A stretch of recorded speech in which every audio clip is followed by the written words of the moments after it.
شکی لوگوں سے نمٹنا۔ ہمیں یہ یاد رکھنا چاہیے کہ کچھ ایسے غیر ایماندار ہوتے ہیں جو بہت مشکل سے سچائی تک پہنچتے ہیں، لیکن شاید وہی دوسروں کو قائل کرنے میں بہت مؤثر ثابت ہوتے ہیں کہ یسوع خدا کا بیٹا ہے۔ میں مشل ہوں۔ اس اصول کی شاندار وضاحت ایک ایسے شخص کی زندگی میں ہوتی ہے جو توما، شک کرنے والے کے نام سے جانا جاتا تھا، اور اس اصول کی وضاحت اس کی زندگی میں ہوتی ہے۔ آپ نے دیکھا یسوع مسیح کی مصلوبیت اور اس کے جی اٹھنے کے بعد وہ 10 آدمیوں پر ظاہر ہوا۔ وہ رسولوں میں سے 10 تھے۔ بے شک اب یہودا اس منظر میں موجود نہیں۔ در حقیقت اس وقت تک اس نے خودکشی کر لی تھی۔ افسوس، کیونکہ جو کچھ اس نے یسوع کو دھوکہ دینے کے لیے کیا اور اسے چاندی کے 30 سکوں کے عوض بیچ دیا، لیکن وہ 10 آدمی، وہ 10 رسول تھے جو بالاخانہ میں موجود تھے اور دروازے بند تھے۔ وہ موت سے ڈرے اور گھبرائے ہوئے ہیں۔ یسوع مسیح کو مصلوب ہوتے ہوئے دیکھنا ان کی زندگی میں نہایت ہی عجیب لمحہ ہے، اور بے شک یروشلم میں ہوتے ہوئے ان کی اپنی جانوں کو بھی شدید خطرہ لاحق تھا۔ ان کی زندگی کے لیے خطرات تھے۔ یسوع کا ان 10 آدمیوں پر حیران کن طور سے ظاہر ہونے میں یہاں ہمارے لیے کیا سبق ہو سکتا ہے؟ ہم اس کے بارے میں پڑھتے ہیں۔ پھر اسی دن جو ہفتہ کا پہلا دن تھا، شام کے وقت، جب وہاں کے دروازے جہاں شاگرد تھے یہودیوں کے ڈر سے بند تھے۔ جب یہاں انہیں شاگرد کہا جاتا ہے تو یقیناً آپ کو اس لفظ شاگرد کا اندازہ ہے کہ یہ ایک بڑے گروہ کے لیے استعمال ہوا جو یسوع کے ماننے والے تھے، لیکن اکثر یہ لفظ رسولوں کو مخاطب کرنے کے لیے بھی استعمال کیا جاتا ہے، خاص طور پر ان 12 آدمیوں کے لیے جن کو یسوع نے اپنے پیروکار ہونے کے لیے چنا تھا، اور ان کے لیے جو انجیل کو دنیا کی انتہا تک لے جائیں گے۔ ان کو اکثر 12 کہہ کر پکارا جاتا تھا، یہاں تک کہ یہودا کے دھوکہ دینے اور منظر سے غائب ہو جانے کے بعد بھی۔ لیکن غور کریں کہ ہوا کیا تھا۔ یسوع آ کر بیچ میں کھڑا ہوا اور ان سے کہا، تمہاری سلامتی ہو۔ اور امید ہے کہ اس لمحے ان کو وہ بات یاد آئی ہوگی جو یسوع نے کہی تھی کہ وہ ان کو اپنا اطمینان دے گا، اور اس حقیقت کے بارے میں بہت گھبرائے ہوئے تھے۔ اور جب اس نے کہا کہ میں جاتا ہوں، اور پھر ہم پڑھتے ہیں کہ کہہ کر اس نے اپنے ہاتھ اور پسلی کو انہیں دکھایا۔ پس شاگرد خداوند کو دیکھ کر خوش ہوئے، اور آپ کو اندازہ ہے کہ ان کو کیا محسوس ہوا ہوگا۔ کیا آپ اندازہ لگا سکتے ہیں کہ انہوں نے کیا سوچا ہوگا؟ اور میرے خیال میں کہ جب وہ یہ کہہ گیا تو شاگرد خوش ہوئے ہوں گے۔ میرا مطلب ہے کہ وہ تالیاں بجا رہے تھے اور اچھلے اور ایک دوسرے کو گلے لگایا۔ وہ یسوع کو دیکھ کر نہایت راحت محسوس کرنے لگے۔ اب حقیقت یہ ہے کہ وہ صرف 11 لوگ تھے، ان میں سے صرف 10 موجود تھے، ایک آدمی موجود نہ تھا، اور وہ توما تھا۔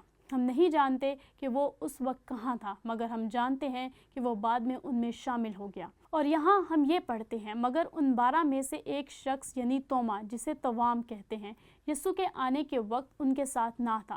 پس باقی شاگرد اس سے کہنے لگے کہ ہم نے خداوند کو دیکھا، ہم نے خداوند کو دیکھا ہے۔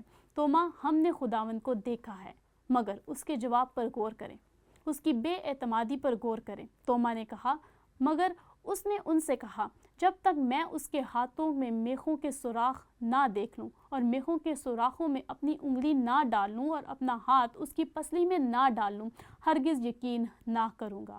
اور یہ اس شخص کے الفاظ ہیں جو بری طرح مایوسی کا شکار تھا، نہایت مایوس۔ اب ذہن میں رکھیں، یہ 10 آدمی جو باقی رسول تھے، وہ 3.5 سال تک ان کے ساتھ رہا۔ وہ اکٹھے پھرتے تھے، انہوں نے یسوع کو سکھاتے ہوئے سنا، انہوں نے اسے معجزات کرتے ہوئے دیکھا، انہوں نے اس کی موت اور جی اٹھنے سے متعلق پیشن گوئیوں کو سنا۔ لیکن توما کے ساتھ ایک مسئلہ تھا، اور وہ سچ میں نہایت مایوسی میں تھا، اور وہ ایسے محسوس کر رہا تھا کہ 3.5 سال اس نے ایسے شخص کی پیروی کی جو اپنی کہی ہوئی باتوں میں سچا نہیں رہا۔ اس کا ایمان یسوع پر نہیں رہا، کیونکہ وہ اس حقیقت کی طرف دیکھ رہا تھا کہ یسوع مسیح وہ بادشاہ ہے جو یروشلم میں داؤد کے تخت پر بیٹھے گا، اور وہ یہودیوں کو رومیوں کے ظلم سے آزاد کرائے گا۔ پر اس نے نہایت ہی سخت بیان دیا۔ خیر، کچھ ہوا، ایک ہفتہ گزر گیا۔ اب جب ہم نے یہ حوالہ پڑھا تو ذہن میں رکھیں کہ اس ہفتے کے دوران ان 10 آدمیوں میں سے کسی نے، حتیٰ کہ توما نے بھی، یسوع کو نہیں دیکھا۔ انہوں نے اسے نہیں دیکھا، لیکن اچانک سے جب وہ دوبارہ اس کمرے میں ہے، ابھی تک ڈرے ہوئے اور خوف زدہ ہیں۔ غور کریں کہ کیا ہوا۔ 8 روز کے بعد جب اس کے شاگرد پھر اندر آتے اور توما ان کے ساتھ تھا اور دروازہ بند تھا، یسوع نے آ کر اور بیچ میں کھڑا ہو کر کہا، تمہاری سلامتی ہو۔ اب ہمیں یہ سمجھنے کی ضرورت ہے کہ جب یسوع قبر میں سے جی اٹھا تو وہ ایک جلالی بدن کے ساتھ آیا۔ اس کا جسم اور ہڈیاں تھیں، جسم اور ہڈیاں، لیکن خون نہیں۔ اس کو پہچانا جا سکتا تھا۔ جنہوں نے اسے دیکھا، اس کی آواز سنی، وہ پہچانتے تھے کہ یہ وہ یسوع مسیح ہے جو مردوں میں سے زندہ ہوا۔ لیکن غور کریں، اور میں خواہش کرتی ہوں کہ کاش میں وہاں ہوتی اور اس رد عمل کو دیکھ سکتی۔ پھر اس نے توما سے کہا، میں نہیں جانتا کہ وہ اس کے پاس گیا اور اس کے کندھوں پر ہاتھ رکھا ہوگا، اپنے ہاتھ پھیلائے ہوں گے۔ میں نہیں جانتی کہ یہ سب کچھ کیسے ہوا ہوگا، لیکن یہاں وہ توما سے کیا کہتا ہے، اپنی انگلی پاس لا کر میرے ہاتھوں کو دیکھ۔ اس لمحے پر توما کہہ رہا ہے، جو میں نے کہا وہ اسے کس نے بتایا؟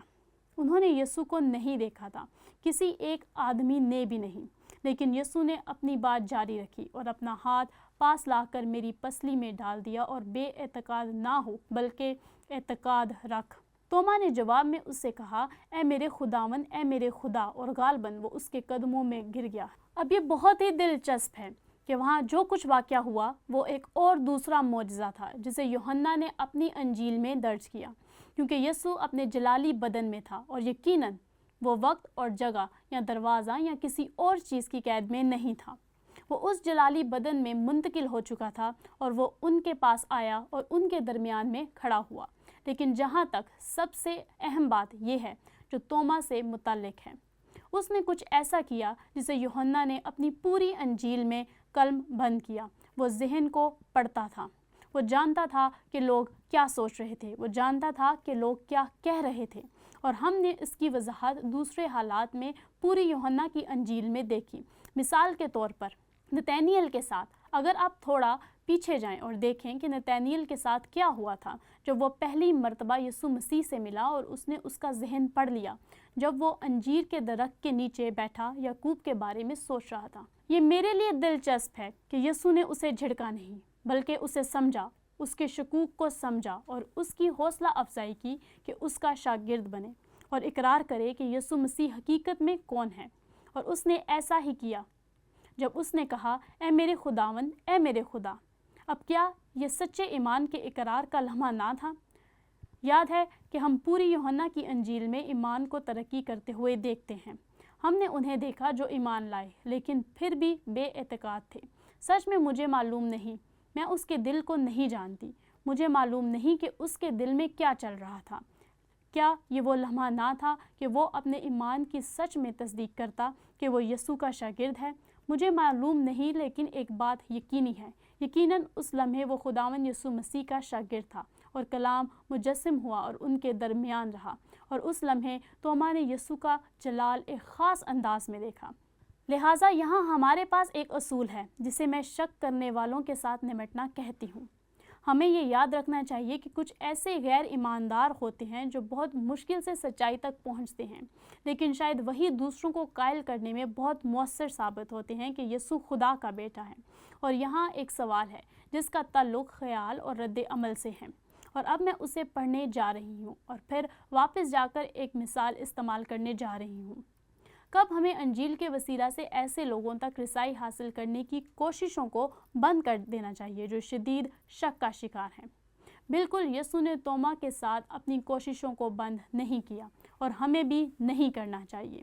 لیکن جب میں اس کے بارے میں سوچتی ہوں، میرا خیال ہے اس شخص کی طرف چلے جاتے ہیں جو ایک دوہریا تھا۔ اس کا نام C.S. لوئس تھا، جو ایک برطانوی شہری تھا۔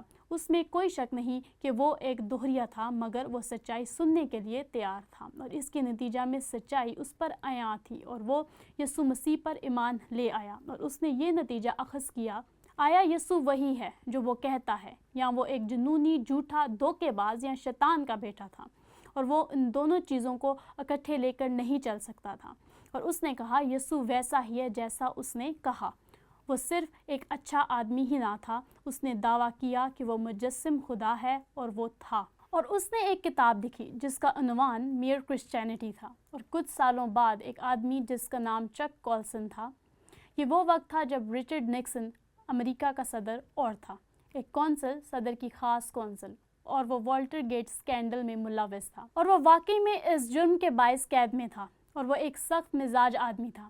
آپ میں سے کچھ لوگوں کو یاد ہے کہ اس نے ایک وقت کہا تھا کہ وہ دوبارہ امریکہ کا صدر بننے کی خاطر اپنی ماں سے بھی بدسلوکی کر جائے گا۔ وہ ایک نہایت ہی سخت مزاج آدمی کے طور پر جانا جاتا تھا، اور مقدمے کے دوران اور جو کچھ ہو رہا تھا اس دوران اس نے جان لیا کہ اسے کچھ عرصے کے لیے سزا ہونے والی ہے۔ کسی نے اسے ایک کتاب دی، سوچیں کہ وہ کون سی کتاب تھی؟ کسی نے اسے ایک کتاب دی، سوچیں کہ وہ کون سی کتاب تھی؟ سی ایس لوئس کی لکھی ہوئی کتاب میئر کرسچینٹی، اور اس نے اسے پڑھنا شروع کر دیا۔ وہ واقعی خدا کے بارے میں ایک شک کرنے والا شخص تھا۔ اس کا ایک مذہبی پس منظر تھا، لیکن وہ حقیقی طور پر ایماندار نہیں تھا۔ اور جیسے ہی اس نے سی ایس لوئس کی یہ کتاب پڑھی تو سنیں اس نے کیا لکھا۔ یہ اس کی لکھی ہوئی کتاب نئی پیدائش میں ملتا ہے۔ میں نے یہ پوری کتاب پڑھی۔ میں نے سی ایس لوئس صرف مسیحیت کتاب کھولی اور اپنے آپ کو ایک سوچ کے ساتھ روبرو پایا۔ میں بہت نظم و ضبط ذہین، انتہائی غیر منطقی تھی، اس لیے میں خوش تھا کہ مجھے کبھی عدالت میں اس کا سامنا نہیں کرنا پڑے گا۔ جیسے یہ پڑھا، میں محسوس کر سکتا تھا کہ جیسے میرا چہرہ سرخ ہو رہا ہے اور ایک عجیب سی جلن کا احساس تھا۔ لوئس کے الفاظ مجھے ہتھوڑے کی طرح لگے۔ مجھے اندازہ ہو گیا کہ اب اسے مسترد کرنے میں کم توہین ہے، اور اس نے اسے ایک بڑبڑانے والا پاگل کے طور پر مسترد کر دیا، لوئس کے الفاظ استعمال کرتے ہوئے، پھر اسے وہ کہنا جو وہ نہیں تھا۔ اگر مجھے صرف خدا پر ایمان لانا ہے تو میں اس کو ایسے قبول کرنا ہے جیسے اس نے ظاہر کیا، نہ کہ جیسے میں خواہش کرتا ہوں۔ میں جان گیا کہ میرا وقت آ گیا ہے میں اس مرکزی سوال سے ایک قدم پیچھے ہٹ سکوں جو لوئس نے میرے سامنے رکھا تھا۔ کیا میں خدا کو بغیر کسی تحفظات کے اپنی زندگی کا خداوند ہونے کے لیے قبول کروں؟ یہ میرے سامنے ایک دروازے کی طرح تھا، اس کے ارد گرد چلنے کو کوئی رستہ نہ تھا۔ یا تو مجھے اس دروازے میں سے گزرنا ہوگا یا باہر رہنا ہوگا۔ الف شاید یا مجھے اور وقت کی ضرورت تھی کہ اپنے آپ سے مذاق کرتا رہا۔ اور بے شک چک کولسن جو سخت مزاج کا آدمی تھا، کیونکہ ایک دوہریے نے یہ کتاب جو بعد میں مسیحی ہو گیا، وہ ایک مسیحی بنا پر جس نے بے تحاشا لوگوں کی زندگیوں کو مسیح کے لیے متاثر کیا۔ اب اس اصول کے تناظر میں توما کی زندگی سے یہ بات اخذ ہوتی ہے۔ میں اس کو دوبارہ پڑھتی ہوں اور آپ اس میں ایک ربط نظر آئے گا۔ ہمیں یہ یاد رکھنا چاہیے کہ کچھ ایسے غیر ایماندار ہوتے ہیں جو بہت مشکل سے سچائی تک پہنچتے ہیں، جیسا کہ سی ایس لوئس کی مثال ہے، لیکن شاید وہی دوسروں کو قائل کرنے میں بہت مؤثر ثابت ہوتے ہیں کہ یسوع خدا کا بیٹا ہے، جس کی چک کولسن ایک مثال ہے، جس نے بہت ساری زندگیوں کو یسوع کی خوشخبری کے وسیلے چھوا۔ اب یہاں سوال ہے، مجھے لگتا ہے آپ اس کا جواب جانتے ہوں گے۔ اب ہمیں انجیل کے وسیلہ سے ایسے لوگوں تک رسائی حاصل کرنے کی کوششوں کو بند کر دینا چاہیے جو شاید شک کا شکار ہیں۔ کبھی نہیں۔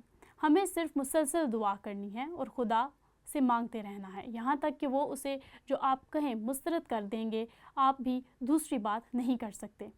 صرف دعا کرتے رہیں کہ خدا کسی کو اس کی زندگی میں ایسے مقام پر لے آئے جہاں وہ اس سچائی کو سمجھ آئے جو یسوع نے کہا، راہ، حق اور زندگی میں ہوں، کوئی میرے بغیر باپ تک نہیں آتا۔